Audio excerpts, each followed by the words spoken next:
there is a principle called wu-wei.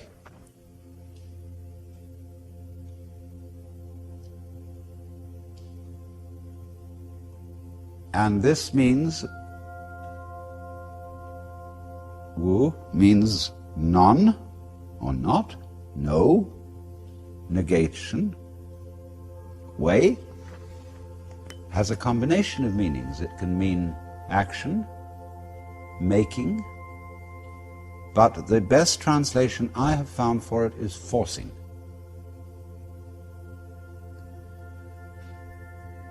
And so wu-wei is the principle of not forcing in anything that you do.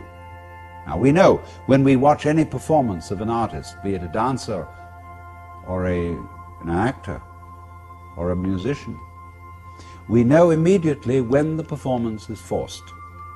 And we say it doesn't ring true, it's too artificial, it doesn't seem to be natural.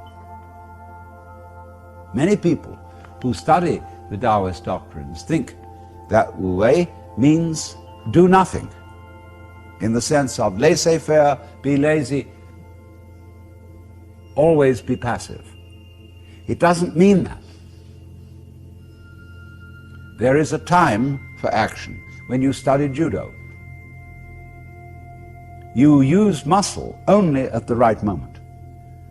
When your opponent is hopelessly overextended and off balance, and you add a little muscle to it and you throw him across the room. But only then. You never use muscle at the wrong moment. For as Shakespeare knew perfectly well, there is a tide in the affairs of men which, taken at its flood, leads on to fortune. And so wu-wei is based on knowledge of the tide, the drift of things. Get with it. Wu-wei is the art of sailing rather than the art of rowing. So, if you say now, one of the most famous sayings in the Lao Tzu book is, superior virtue has no intention to be virtuous, and thus is virtue. Inferior virtue cannot let go of virtuosity, and thus is not virtue. So one could also say, the real wu-wei is not intentionally wu-wei, and so is wu-wei. But inferior wu-wei so tries to be wu-wei that it isn't. In other words, this is saying wu-wei is not a matter of cultivated passivity or even of cultivated spontaneity, because there are people who think that they are released, that they have realized that they are the Tao, as all of us in fact are, or that you are, to put it into Vedanta terms, every one of us is the Brahman, the eternal self of the universe, beyond all description or classification or thought. And say, okay, baby, I'm that. Now I'm going to have a ball. Well, what kind of a ball do they have? Well, what they do is they look up the rules on which society runs and do the opposite. Well, that's still running by the rules of society. And it's the mirror image in reverse. That's not spontaneity. You have to be able to realize that you don't know what you really want to do until you are very quiet. And it tells you. So, to quote Jesus, unless you become again as a child, you cannot enter the kingdom of heaven. And if you read the Bible, incidentally, which is a very dangerous book, as I'm going to be demonstrating in Playboy this December,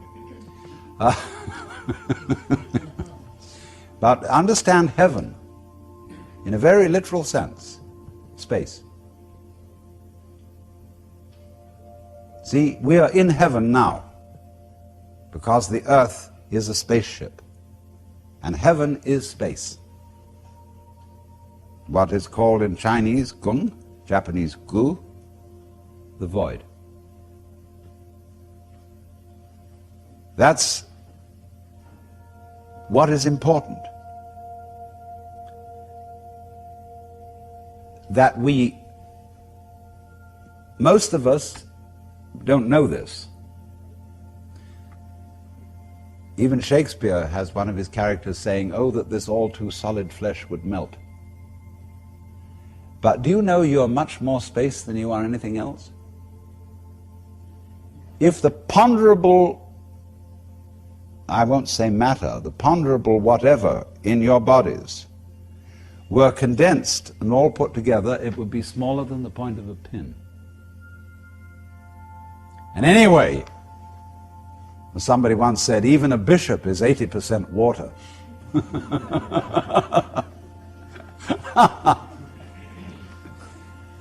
We are airy nothings. So space is somehow very, very fundamental. We'll go into this in further way. But you understand that heaven is space.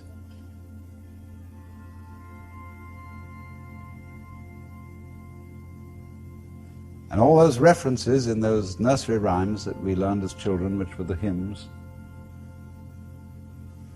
about heaven, always were talking about thrones and crowns and harps and streets of glass.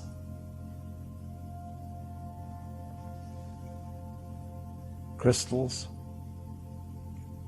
transparencies, space. It comes down to space always.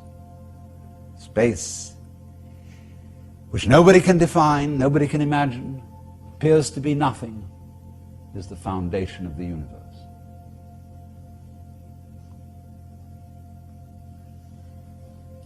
But you have to become again as a child to see that. Now you go back to your childhood.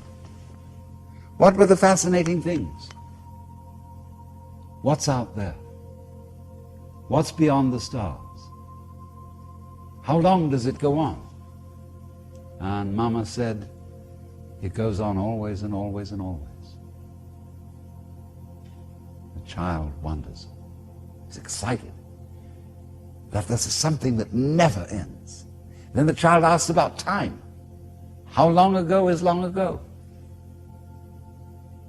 Well, the Bible says that in the beginning God created the heaven and the earth. Well, what did God do before he did that? Well, as one person said, he sat up thinking punishments in hell for people who ask silly questions. But still, that is only a joke. And the child thinks of God going back and back and back forever, never beginning. So in the same way you think about death. Go to sleep and never wake up. Never. Whew.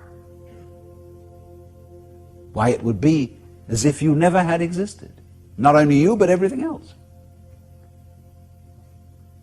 Which is, of course, the way things were before you were born. You just turn it backwards. You know, how about waking up after having never gone to sleep? That's quite a thought. There's something fishy about it all.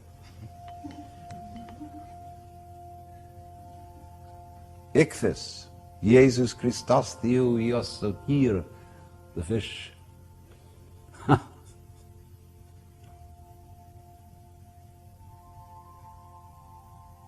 So we get a funny feeling when we think those questions really through. Very funny feeling.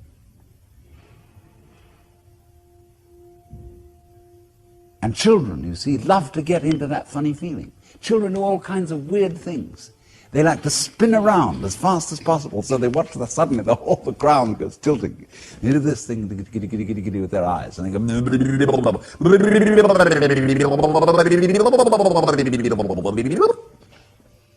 and they make faces and test out their bodies in all sorts of funny ways, because they know from the beginning that the world is weird.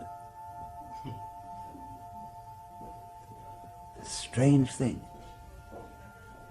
Because everybody knows what it's all about, only they won't admit it. Being brought up is being taught not to admit it, because you know very well what's going on. But in order to find out once more as an adult, you have to become again as a child. So what does that involve? It means, ladies and gentlemen, would you please check your ideas and opinions at the door, first of all. All your philosophical and religious views, all your logic,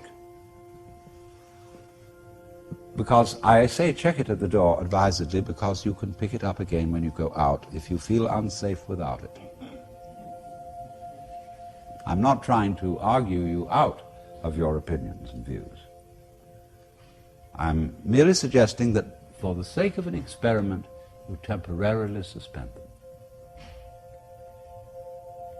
And view what is as if you didn't even know how to talk.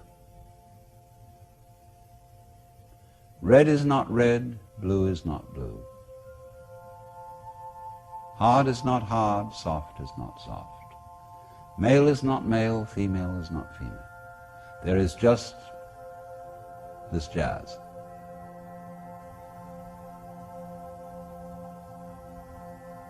It will not be possible to compel yourselves into this way of looking at things, because what Buddhists call habit energy is going on. And as I talk to you, you will find yourselves thinking in a compulsive and habitual way, this is red, this is green, this is something, this is nothing, this is solid, this is space.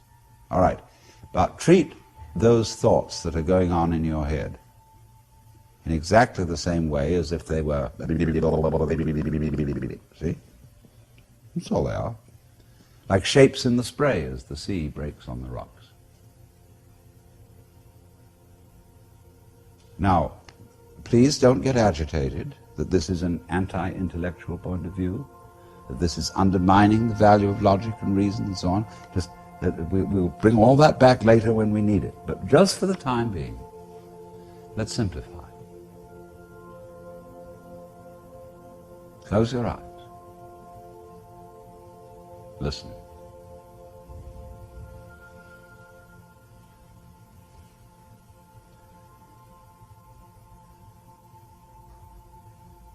What is? What do you really and truly, honestly hear? Don't name it. Just as if it were music. Classical music.